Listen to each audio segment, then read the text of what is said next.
إن الحمد لله نحمده ونستعينه ونستغفره ونعوذ بالله من شرور أنفسنا ومن سيئات أعمالنا من يهده الله فلا مضل له ومن يضلله فلا هادي له أشهد أن لا إله إلا الله وحده لا شريك له وأشهد أن محمدًا عبده ورسوله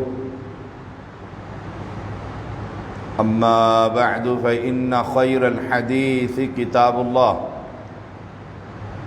وخير الهدي هدي محمد صلى الله عليه وسلم وشر الأمور محدثاتها وكل محدثة بدعة وكل بدعة ضلالة وكل ضلالة في النار اللهم صل على محمد وعلى آل محمد كما صليت على إبراهيم وعلى آل إبراهيم إنك حميد مجيد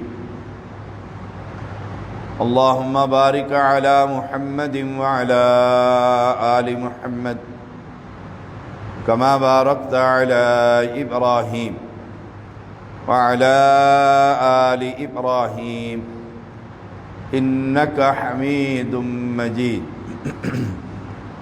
فأعوذ بالله السميع العليم من الشيطان الرجيم ولا تمدن عينيك إلى ما متعنا به أزواجا منهم زهرة الحياة الدنيا لنفتنهم فيه ورزق ربك خير وأبقى ہر قسم کی حمد و ثنا اللہ وحدہ لا شریک کے لیے، جس کی رحمت اور توفیق سے رمضان المبارک کی ہم نے برکتیں اور سمیٹنے کی کوشش کی۔ اللہ کریم ہمیں رمضان المبارک کی وہ برکتیں اور رحمتیں ایک بار پھر دنیا میں عطا فرما۔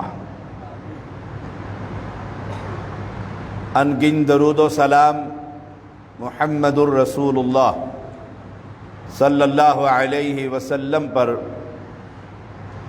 جن کے ذریعے سے ہمیں اپنے رب کا تعارف ہوا اور جن کی اطاعت دنیا کے ہر شخص پر لازم ہے۔ قل یا ایھا الناس انی رسول اللہ الیکم جمیعا، ساری کائنات کے لیے وہ اللہ کا نبی اللہ کا کلام سنا رہے ہیں۔ فرمایا ولا تمدن عینیک الی ما متعنا بہ، اپنی آنکھیں ان چیزوں کی طرف ہرگز نہ اٹھا۔ نبی کو کہا جا رہا ہے اور سبق امت کے لیے،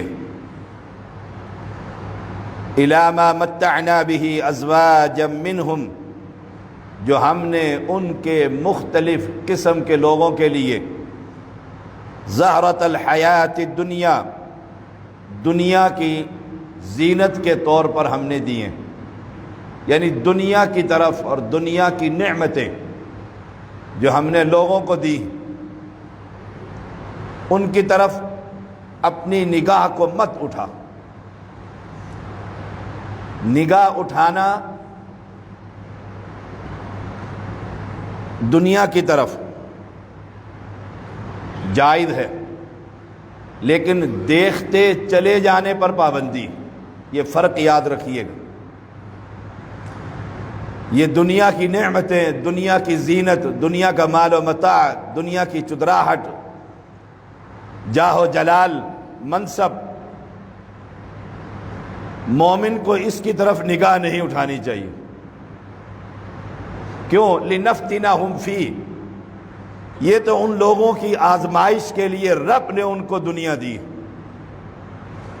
مومن کے لیے کیا ہے؟ وَرِزْقُ رَبِّكَ خَيْرٌ وَأَبْقَىٰ، تیرے رب کا دیا ہوا تو سب سے اچھا اور باقی رہنے والا. تو کسی بھی نعمت کو کہ فلاں شخص کے پاس لینڈ کروزر ہے اور میرے پاس سائیکل بھی نہیں، اب میں اسے ایک مرتبہ تو دیکھ سکتا ہوں کہ گاڑی گزر گئی، لیکن دیکھتے رہنا اور دیکھتے چلے جانا اور دل میں حسرت، اس پر پابندی ہے. فرق کیا ہوگا؟ ملے گا تو وہی، وَرِزْقُ رَبِّكَ، ملے گا وہی. ہم پر اثر کیا ہوگا؟ جب ہم دنیا کی چیزوں کو دیکھتے چلے جائیں گے تعجب کے ساتھ، حسرت کے ساتھ، تو اس کے حصول کی تمنا دل میں پیدا ہوگی، اس کے لیے حلال اور حرام کی تمیز ختم ہو جائے گی. جب دنیا کا حرص اور لالچ اور یہ نعمتوں کا حصول، اس کا نقصان کیا ہوگا؟ اللہ کے ساتھ جو اس مومن کا رابطہ ہے وہ کمزور اور ٹوٹ جائے گا. وَرِزْقُ رَبِّكَ خَيْرٌ وَأَبْقَىٰ، کیونکہ رسول اللہ صلی اللہ علیہ وسلم کا فرمان ہے، یہ دنیا اور دنیا کی یہ علائشیں، اللہ کے ہاں اس کا مقام کیا ہے؟ ایک مچھر کے پر کے برابر بھی اس کی حیثیت نہیں. اگر مچھر کے پر کے برابر بھی اس دنیا کی حیثیت اللہ کے ہاں ہوتی، اللہ مومن کو ضرور دے دیتے. وَرِزْقُ رَبِّكَ خَيْرٌ وَأَبْقَىٰ، اللہ کے پاس جو ہمارے لیے نعمتیں، اس لیے حدیث میں آتا ہے رسول اللہ صلی اللہ علیہ وسلم نے فرمایا، دنیا کا ایک کمزور فقیر جس نے دنیا میں کوئی نعمت نہیں دیکھی، کھانا بھی میسر نہیں وقت کا، مل گیا صبر کر لیا، شکر کر لیا، نہ ملا صبر کر لیا، وہ کل اللہ کے ہاں جائے گا. وَرِزْقُ رَبِّكَ خَيْرٌ وَأَبْقَىٰ، اور اللہ تعالیٰ اسے جنت کا چکر لگوائے گا اور پھر پوچھے گا، میرے بندے دنیا میں کوئی تکلیف آئی؟ دنیا میں نہ سونے کے لیے، نہ کھانے کے لیے، نہ پہننے کے لیے، نہ عزت اور احترام. وہ بندہ کہے گا جنت کی نعمتیں پا کر کہ اللہ تعالیٰ دنیا میں تکلیفیں میرے پاس سے بھی نہیں گزری. یہ دنیا کی زندگی. وَرِزْقُ رَبِّكَ خَيْرٌ وَأَبْقَىٰ وَأْمُرْ أَهْلَكَ بِالصَّلَاةِ، اب دنیا سے ہٹا کر فرمایا اپنے اہل و عیال کو نماز کا حکم دیجئے. بات ہو رہی تھی دنیا اور اس کی آزمائشیں، اور ساتھ ہی آرڈر کر دیا اللہ کریم نے وَأْمُرْ أَهْلَكَ بِالصَّلَاةِ وَاسْتَبِرْ عَلَيْهَا، اپنے اہل و عیال کو نماز کا حکم دو اور خود بھی اس پر پابندی سے قائم. یہ نہیں کہ رمضان آیا تو فجر میں مسجدیں بھری پڑی، رمضان گیا تو مسجدیں خالی ہو گئی. یہ رمضان کا نمازی ہے، یہ رمضانی حافظ ہے جو رمضان میں قرآن یاد کرتا رہا، رمضان گیا تو قرآن بھی گیا. وَأْمُرْ أَهْلَكَ بِالصَّلَاةِ، جیسے پابندی کے ساتھ رمضان المبارک میں نماز کی پابندی کی ہے. وہ تربیت کا مہینہ تھا، اب 11 مہینے تک اس پابندی کا اثر ہونا چاہیے. اپنے اہل و عیال کو وَاسْتَبِرْ عَلَيْهَا، پھر اس پر پابندی سے قائم رہ کہ رمضان میں تو اشراق کا بھی، چاشت کا بھی قیام ہے، تہجد کا بھی قیام ہے، اب 11 مہینے مومن چھٹی کرے؟ نہیں، وہ جو 1 مہینے قیام اللیل باقاعدگی سے ادا کی ہے، اس کا اثر تہجد کے قیام کی صورت میں فجر کے قریب قریب رات کے تیسرے حصے کے اندر سارا سال نظر آنا چاہیے۔ کیوں امام ابن کثیر رحمہ اللہ لکھتے ہیں کہ تہجد والوں کو تو حشر کے میدان میں منادی کرنے والا منادی کرے گا اور کہے گا، اور رات کو اٹھ کر وَبِالْأَسْحَارِ هُمْ يَسْتَغْفِرُونَ، اللہ سے معافیاں مانگنے والوں جاؤ، تمہارا کوئی حساب کتاب نہیں، وہ جنت ہے، جنت میں داخل ہو جاؤ۔ وَاسْتَبِرْ عَلَيْهَا، اس پر پابند رہ۔ اس لیے رسول اللہ صلی اللہ علیہ وسلم کا فرمان ہے، مُرُوا أَوْلَادَكُمْ بِالصَّلَاةِ، اپنی اولاد کو نماز کا حکم دو، وَهُمْ أَبْنَاءُ 7 سنین، جب وہ 7 سال کے ہوں تو انگلی پکڑو اور مسجد میں لے جاؤ، اسے پتا ہو کہ 5 وقت نماز پڑھنی ہے۔ ماں بھی کہتی ہے بچہ، باپ بھی کہتا ہے چھوٹا ہے، انتظامیہ بھی کہتی ہے مسجد خراب کرتے ہو، اسے پلے گراؤنڈ بنایا ہوا ہے۔ پیغمبر علیہ السلام کی حدیث، 7 سال کے بچے کو نماز کا حکم دو، جب ہم اسے مسجد میں کا راستہ دکھائیں گے چھوٹے ہوتے ہی، تو کیا خیال ہے وہ بڑا ہو کر نہیں آئے گا؟ چھوٹے ہوتے ہوئے ہم نہیں لاتے، انتظامیہ نہیں آنے دیتی، مسجد کے تقدس خراب کرتے ہیں، بڑے ہو کر وہ نہیں آتا، پھر شاہ صاحب دعا کرو بچہ نمازی نہیں ہے، اسے مسجد میں لے کر آ، یہ اس کا گھر ہے، یہ اہل ایمان کا مرکز ہے۔ مروا اولادکم بالصلاۃ وهم ابناء 7 سنین واضربوهم علیہا وهم ابناء 10 سنین، اور جب وہ 10 سال کا ہو جائے اور نماز نہ پڑھے، واضربوهم، پھر اس کی سختی کر، اس کو مار، ابھی وہ تیرے کنٹرول میں ہے، اسے پتا ہو کہ میں نے مغرب نہیں پڑھی، والد نے پوچھنا ہے آ کر، والد آتا ہی دوستوں میں سے، رات کو 1 بجے ہے، بچے سوئے ہوئے ہیں، بیوی سوئی ہوئی ہے، اولاد کے بارے میں کون پوچھے گا؟ صبح اٹھتا ہے دنیا کو کمانے کے لیے نکل جاتا ہے، رات کو آتا ہے، ہفتے کے بعد ویک اینڈ پر کہیں اولاد کی اور باپ کی ملاقات ہوتی ہے، کھیل کود میں صرف، پھر وہ دنیا کے پیچھے۔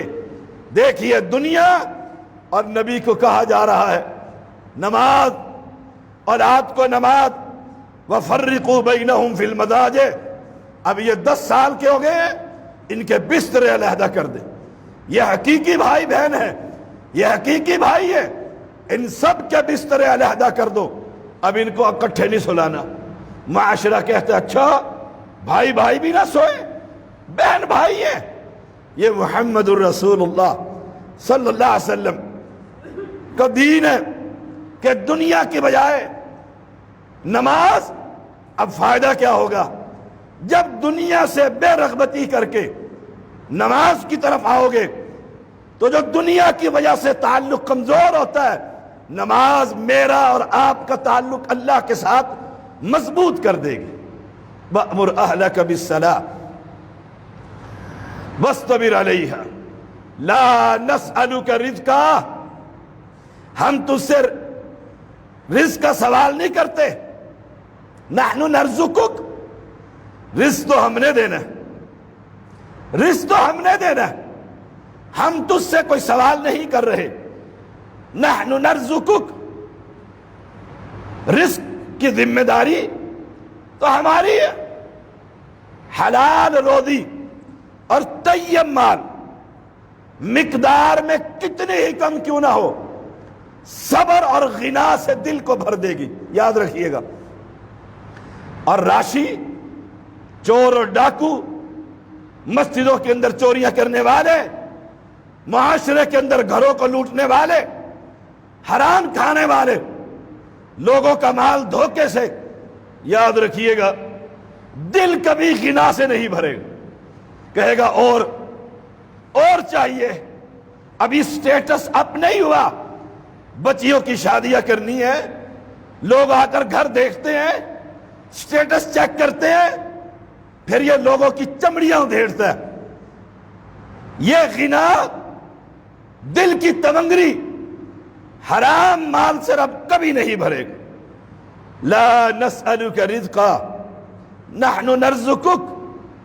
روزی کمانے کی وجہ سے بندے میں اور اللہ کے درمیان عبادت میں کمی ہو جاتی۔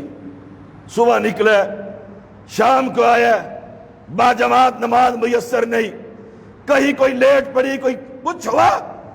اللہ کریم کیا فرماتے؟ ہمارا مطالبہ لا نسألک رزقا، تجھ سے رزق نہیں، مانا ہم نے تجھے رزق کمانے کے لیے پیدا نہیں کیا، رزق تو ہم خود ہی تجھے دے دیں گے۔ کمال کی آیت کریم ہے۔ رزق کمانے کے لیے مزدور ہو یا آفیسر ہو، اونچی پوسٹ پر ہو یا مڈل کلاس کا ہو، لوئر کلاس کا ہو، بندے میں اور رب کے درمیان عبادت میں کمی آ جاتی۔ اس لیے فرمایا لا نسألک رزقا، ہم تجھ سے رزق نہیں مانگتے، نحن نرزقک، تجھے ہم نے رزق کمانے کے لیے پیدا نہیں کیا، یہ تو ہماری ذمہ داری ہے کہ تیری ایک ایک ضرورت کو ہم نے پورا کرنا۔ نحن نرزقک والعاقبۃ للتقوی، اور عاقبت، آخرت، انجام کار متقی کے لیے، اور متقی دنیا دار نہیں ہوتا، وہ دین کے پیچھے چلتا ہے، دین کے پیچھے۔ جب وہ دین کا طالب ہوتا ہے، دنیا اس کے دین کو خراب کرنے کے لیے اس کے پیچھے خود بخود آتی ہے، خود بخود آتی ہے۔ اسی لیے فرمایا نحن نرزقک، یہ ہماری ذمہ داری، ہماری ذمہ داری، تیری ذمہ داری نہیں، یہ رب نے پورا کرنا ہے۔ اور مجھے یاد آیا، ایک شخص تھا، وہ اپنا دنیا کے ساتھ تعلق تو میرا بھی ہے، آپ کا بھی، ہر شخص کا ہے، محنت تو کرنی ہے نا۔ وہ اپنی آفس کو کھولتا، دکان کو کھولتا، اور اس کی اہلیہ دن میں جس چیز کی ضرورت ہوتی وہ لکھ کر بھیج دیتی۔ یہ لگاتا صبح بیٹھ کر کہ 10 روپے کا سامان چاہیے اس دور میں،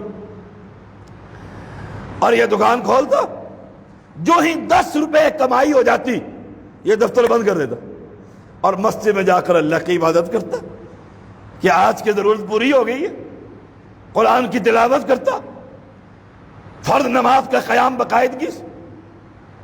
یہ سلسلہ اس کا زندگی بھر رہا، زندگی بھر۔ اللہ کی شان ہے، بچیاں جوان ہو گئی، بچیاں جوان ہو گئی۔ ایک مرتبہ ایک شخص دکان کے بالکل سامنے، بالکل سامنے، میاں بیوی آئے، گاڑی خراب ہو گئی، وہ دھوپ میں کھڑے تھے، پنچر لگوا رہے تھے۔ حکیم صاحب نے کہا اندر سٹول پر بیٹھ جائیے، وہاں بیٹھ گئے۔ بیوی نے کہا چلو ان کا دل رکھنے کے لیے پنکھا لگا ہے، ان سے دوائی لے لیتے ہیں۔ بے اولاد تھے، انہوں نے وہ کہا یہ لو، دوائی دے دی، 10 روپے لے لیے، دکان بند کر دی۔ وہ چلے گئے۔ انہوں نے اس لیے دوائی لی کہ اس نے ہمیں بیٹھنے کی جگہ دی ہے، اور جا کر کھا لی، اللہ نے اولاد دے دی۔ سبحان اللہ و بحمدہ۔ ادھر اس کی بچیاں جوان ہوئی، اس کا تعلق اللہ کے ساتھ ویسے ہی رہا، ویسے ہی رہا۔ ایک دن یہ دکان پر آ کر بیٹھا تو اہلیہ نے لمبی لسٹ بھیج دی، بچی کی شادی کا پروگرام۔ پہلے تو 10 روپے کا سامان تھا، اب یہ زیادہ ہو گیا ہے۔ اس نے جو دیکھا اور رب سے کہا اللہ تو ہی پورا کرنے والا ہے، نحن نرزقک، کمال ہے اس، یہ توکل اور رب کے ساتھ تعلق کی بات۔ کہا اس نے پرچی سمیٹی اور بیٹھ، وہی جوڑا جو سال ہر سال پہلے کہیں آیا تھا، وہ تلاش کرتا ہوا اس کے پاس پہنچا اور کہا ہماری بچی جوان ہو گئی تھی، چند دن قبل اس کی شادی تھی، اچانک اللہ کے پاس چلی گئی۔ تو ہم نے وہ سارا ساز و سامان سوچا آپ کے بھی بچیاں ہیں، آپ کے گھر پہنچا دوں، یہ ٹرک آ گیا سامان اتروا لے۔ سارا سامان جب گھر بھیجا، عورت ہی ہوتی ہے، اس نے پوچھا اچانک پیسے اور سامان کہاں سے آئے؟ نحن نرزقک، فرمایا رزق تو ہم دیتے ہیں، ہماری ذمہ داری ہے یہ پورا کرنا۔ اس لیے رب نے یہ نہیں فرمایا کہ جاؤ دنیا کماؤ، نہیں، وما خلقت الجن والانس الا لیعبدون ما اريد منهم من رزق وما اريد ان يطعمون ان اللہ هو الرزاق ذو القوة المتین۔ میں نے جنوں کو اور انسانوں کو پیدا نہیں کیا مگر اس لیے کہ میری عبادت کرے، یعنی مقصد حیات روزی کمانا نہیں، مقصد حیات اللہ کی عبادت ہے، روزی اس کے ذمہ داری ہے۔ اور نہ میں ان سے ما اريد منهم من رزق، نہ میں ان سے رزق مانگتا ہوں، وما اريد ان يطعمون، اور نہ یہ چاہتا ہوں کہ وہ مجھے کھلائیں۔ رب کہتا ہے، رب کوئی کھاتا ہے؟ وَهُوَ يُطْعِمُ وَلَا يُطْعَمُ، وہ کھاتا نہیں کھلایا کرتا ہے، وہ پیتا نہیں پلایا کرتا ہے، وہ پناہ نہیں لیتا پناہ دیا کرتا ہے۔ وَهُوَ يُجِيرُ وَلَا يُجَارُ، اس کے مقابلے کی کوئی پناہ نہیں۔ ان اللہ هو الرزاق، بے شک اللہ ہی بے حد رزق دینے والا، ذو القوة المتین، طاقت والا، نہایت مضبوط ہے۔ اس لیے رسول اللہ صلی اللہ علیہ وسلم کا فرمان فرمایا ان اللہ تعالی یقول، حدیث قدسی سے کہتے ہیں، یعنی یہ الفاظ بھی اللہ تعالیٰ کے، کہ اللہ تعالیٰ فرماتا ہے، کیا فرماتا ہے؟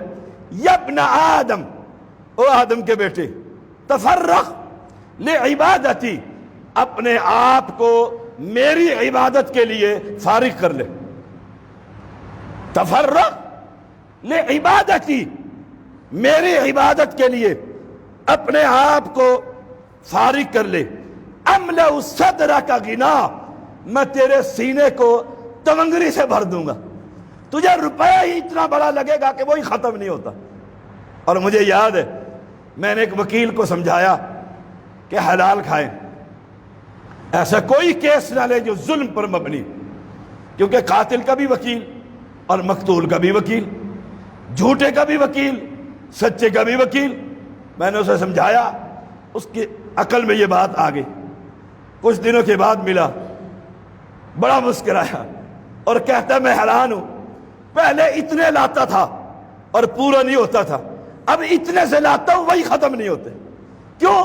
تملأ صدرک غنا، اللہ نے سینے کو غنا سے، تونگری سے بھر دیا، وہ دیکھتا ہی نہیں دنیا کی طرف۔ وَأَسُدَّ فَقْرَكَ، ہائے ہائے، دیکھیے اس کا ترجمہ، وَأَسُدَّ فَقْرَكَ، میں تیری فقیری دور کر دوں گا۔ کون کہہ رہا ہے؟ اللہ۔ جب اللہ یہ کہے اے آدم کے بیٹے میں تیری فقیری دور کر دوں گا، تو کرے گا کہ نہیں؟ رب جھوٹ بولتا ہے؟ لا حول ولا قوت الا باللہ۔ یہ ہم ہیں جو اس کے ساتھ دوستی نہیں لگاتے۔ اگر ہم اس کی عبادت کے لیے اپنے آپ کو فارغ کر لیں، رب یہ کہتا ہے وَأَسُدَّ فَقْرَكَ، میں تیری فقیری ہی دور کر دوں، تیری زندگی بادشاہوں والی زندگی ہوتی۔ اور میں دیکھتا ہوں اس غنا کو، میں نے ایک مرتبہ اس گلی میں ایک بھائی اہل حدیث ہو گئے، مولیان، وہ نمک لگا کر کالج گیٹ پر بیچنے والا شخص تھا۔ میرے ذہن میں ویسے ہی بھی میں دیکھوں غنا کیا ہوتا ہے۔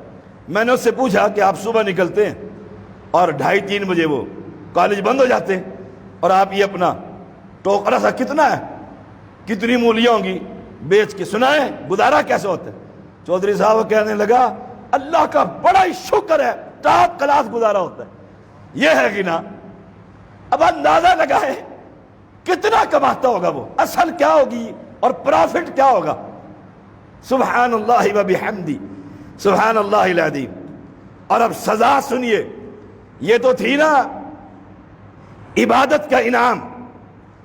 اب وَإِلَّا تَفْعَلْ، جو یہ نہیں کرتا، نہ نماز، نہ روزہ، نہ زکوٰۃ، نہ حج، کوئی فرائض نہیں، کہتا دیکھو جی بچوں کی روٹی کمانا بھی تو عبادت ہے نا، صبح نکلتا ہے اس کی چمڑی ادھیڑ، وہاں جھوٹ بول، وہاں فراڈ کر، جیسے لوگ کرتے ہیں۔ کوئی شعبہ دیکھو تو صحیح، اللہ اکبر اللہ اکبر۔ ٹماٹر بیچنے والا بھی، اس کا بھی بس چلے وہ بھی نہیں چھوڑتا، وہ بھی فرنٹ پر لگے ہوتے ہیں ٹاپ کلاس اور ترازو کے قریب، اور گھر جا کر جب بیوی کے سامنے کھولتے ہیں وہ کہتی اندھے ہو کیا لے کر آئے ہو۔ اس لیے اکثر کیا ہوتا ہے، بیوی آگے خامند کے ہاتھ میں ٹوکری، بیوی کہتی ہے آلو پیاز دے، اس بیچارے کو تو آلو پیاز کی بھی تمیز نہیں، اسے ایسے فارغ کر دیا اس معاشرے نے۔ اب وَإِلَّا تَفْعَلْ، اگر تو یہ نہیں کرے گا، یہ نہیں کرے گا، یعنی رب کی عبادت تو روزی کمانے میں، پھر میں تجھے سزا کیا دوں گا، مَلَأْتُ يَدَيْكَ شُغْلًا، میں مشغولیت سے تیرے ہاتھوں کو بھر دوں گا، تیرا کام ہی ختم نہیں ہوتا۔ ہائے ہائے، شام تک بھاگتا رہا، فائل فائنل ہوتے ہی قریب تھی دفتر بند ہو گئی، پھر صبح کو مصیبت نمبر دوبارہ لو۔ مَلَأْتُ يَدَيْكَ شُغْلًا وَلَمْ أَسُدَّ فَقْرَكَ، رب کہتا ہے میں تیری فقیری کبھی دور نہیں کروں گا، تو فقیر ہی رہے گا، تو فقیر ہی رہے گا۔ میں نے دیکھا ہے راشیوں کو، بڑوں بڑوں سے پیسے لیتے ہونے کے بعد یہ بیچارے جو گلیوں میں سبزیاں بیچتے ہیں، پولیس والے ان کی بھی چمڑی ادھیر رہے ہوتے، کیوں؟ اللہ نے فقیری میں رکھ دیا، پورا ہی نہیں ہو رہا، پورا ہی نہیں ہوتا۔ یہ سزا ہے۔ وَالْعَاقِبَةُ لِلتَّقْوَىٰ، عاقبت متقی کے لیے، دنیا میں چاہے اس کے دن کیسے ہی تکلیف سے گزرے ہوں۔ بڑی تکلیف ہوتی ہے جب پیاس کے لیے برف نہیں ملتی۔ مجھے یاد ہے ہمارا پڑوسی تھا، اللہ اکبر، غالباً 3 منزلہ یا 2 منزلہ، بہت بڑا مکان اور بڑا کرائے پر، وہ اپنی بیوی کو جون کے مہینے میں روزے ہوتے تھے گرمی کے، اور برف 50 پیسے کی نہیں لا کر دیتا تھا، کہتا گھڑے کا پانی پی، نہیں یہ پیسے۔ میری والدہ رحمہ اللہ روزانہ شاپر میں ڈال کر اس کے گھر ہم برف دے کر آتے تھے کہ وہ روزے دار ہے عورت۔ اب کیا ہے، کنجوس، یہ غنا نہیں ملا اس کو، مال و متاع، دنیا جہان کا اس طرح کی بڑی چیزیں۔ اب عیش و آرام، عیش و آرام، اور یہی آخری بات، کس کے لیے؟ للتقویٰ، متقی کے لیے۔ حدیث کے الفاظ سماعت فرمائیے، فرمایا رسول اللہ صلی اللہ علیہ وسلم نے، من كانت الآخرة همه جعل الله غناه فی قلبی، جس شخص کی فکر صرف آخرت بن جائے، نماز وقت پر پڑھ لوں، صدقہ کھجور آدھا کر دوں، آدھا لقمہ کسی غریب کو دے دوں، کچھ بھی کر لوں، آخرت کی فکر ہے، اللہ تعالیٰ دولت مندی فی قلبی، اس کے دل میں رکھ دیتا ہے، اس کے دل کے اندر رکھ دیتا ہے۔ وَجَمَعَ لَهُ شَمْلَهُ، اور اس کے تمام معاملات اس کے لیے جمع کر دیتے۔ اب یہ کام ختم ہو، دوسرا بھی ہو گیا، تیسرا بھی ہو گیا، چوتھا بھی ہو گیا، کہتے واہ جی واہ، آج تو بڑا ٹاپ کا دن ہے، سارے کام ہوتے جا رہے ہیں۔ وَجَمَعَ لَهُ شَمْلَهُ، دیکھو سارے کام، سارے معاملات جمع ہیں۔ اور اب رہ گئی دنیا، وَأَتَتْهُ الدُّنْيَا وَهِيَ رَاغِمَةٌ، دنیا اس کے پاس ذلیل ہو کر آ رہی ہوتی، ادھر سے بھی پرافٹ، ادھر سے بھی پرافٹ، ادھر سے بھی مال، ادھر سے بھی مال، کیوں؟ اس کی نگاہ کدھر ہے؟ آخرت پر۔ یہ میرے سچے پیغمبر کا فرمان۔ وَأَتَتْهُ الدُّنْيَا وَهِيَ رَاغِمَةٌ وَمَنْ كَانَتِ الدُّنْيَا، اب دوسرا آدمی، دوسری پارٹی جو کہتا ہے یار ہائی بنایا ہی کچھ نہیں، ایک مکان، دوسرا، تیسرا، ہائی نہیں، ہائی نہیں۔ وَمَنْ كَانَتِ الدُّنْيَا هَمَّهُ جَعَلَ اللَّهُ فَقْرَهُ بَيْنَ عَيْنَيْهِ، اللہ تعالیٰ اس کے آنکھوں کے درمیان فقیری رکھ دیتا ہے، فقیر ہی رہتا ہے، فقیر ہی رہتا ہے۔ اب رہا اس کا کام وَفَرَّقَ عَلَيْهِ شَمْلًا، اس کے سارے کاغذات بکھیر کر رکھ دیتا ہے۔ اور پہلے مومن کے لیے جمع، اور جو اللہ کا بندہ نہیں، فرق علیہ شملہ، اس کے سارے کام بکھیر دیتا ہے۔ وہ آ کر کہتا ہے شاہ جی کوئی تعویذ ہی دے دو، کم ہی نہیں ہوتا، بالکل 99.9 پر پہنچ کر پھر زیرو پہ آ جاتا ہوں، پھر زیرو پر آ جاتا ہوں، ہائے ہائے۔ اور سنو، فرمایا وَلَمْ يَأْتِهِ مِنَ الدُّنْيَا، کیونکہ دنیا کے خاطر اس نے کیا تھا، إِلَّا مَا قُدِّرَ لَهُ، دنیا اسے اتنی ہی ملے گی جتنی رب نے اس کی تقدیر میں لکھ دی، اس سے زیادہ مل ہی نہیں سکتی۔ معلوم کیا ہوا؟ عاقبت، انجام للتقوی، اللہ ہم سب کو متقی بنائے۔ وآخر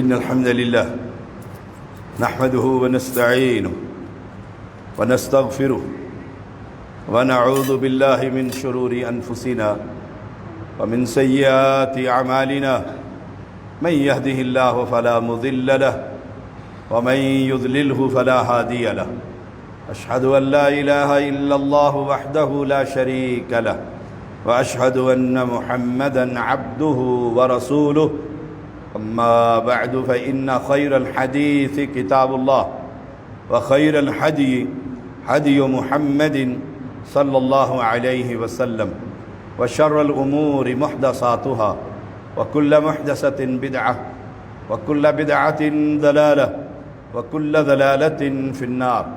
اللهم صل على محمد وعلى آل محمد كما صليت على إبراهيم وعلى آل إبراهيم إنك حميد مجيد۔ اللهم بارك على محمد وعلى آل محمد كما باركت على إبراهيم وعلى آل إبراهيم إنك حميد مجيد۔ الدین النصیحہ، دین خیر خواہی کا نام۔ ہم نے رمضان المبارک کے یہ 29 روزے رکھے، اللہ تعالیٰ اپنی بارگاہ میں قبول اور منظور فرما۔ اب شوال کے 6 روزے، شوال کے 6 روزے، ثواب کتنا ہے؟ فرمایا اگر کوئی شخص رمضان کے روزے رکھے فرضی اور یہ 6 روزے نفلی رکھ لے، اللہ تعالیٰ اسے 1 سال کے نہیں، گویا اس نے ساری زندگی روزے رکھے اتنا ثواب عطا فرمائے۔ تو اہل ایمان کوشش کیجیے، یہ 6 روزے لگاتار بھی رکھ سکتے ہیں، لگاتار بھی رکھ سکتے ہیں، اور شوال کے مہینے میں چھوڑ کر بھی شوال کے مہینے میں پورے کرنے۔ ہم انشاءاللہ رمضان کی طرح مغرب کی نماز جو 15 منٹ اذان سے لے کر جو ہی اذان شروع ہوتی ہے اس کے وقت سے لے کر 15 منٹ تک وقفہ دے رہے پورے رمضان میں، اور آج سے بھی یہ وقفہ پھر شروع ہے۔ 6 روزے مکمل ہو جائیں گے، 7 شوال تک یہ وقفہ رہے گا۔ آپ تسلی کے ساتھ افطاری کر کر تشریف لائیں، انشاءاللہ پہلی رکعت اللہ تعالیٰ آپ کو نصیب فرمائے گا۔ اعوذ باللہ السمیع العلیم من الشیطان الرجیم، ان اللہ یأمر بالعدل والإحسان وإیتاء ذی القربى وینہی عن الفحشاء والمنکر والبغی یعظکم لعلکم تذکرون۔ سبحان ربک رب العزة عما یصفون وسلام علی المرسلین والحمد للہ رب العالمین۔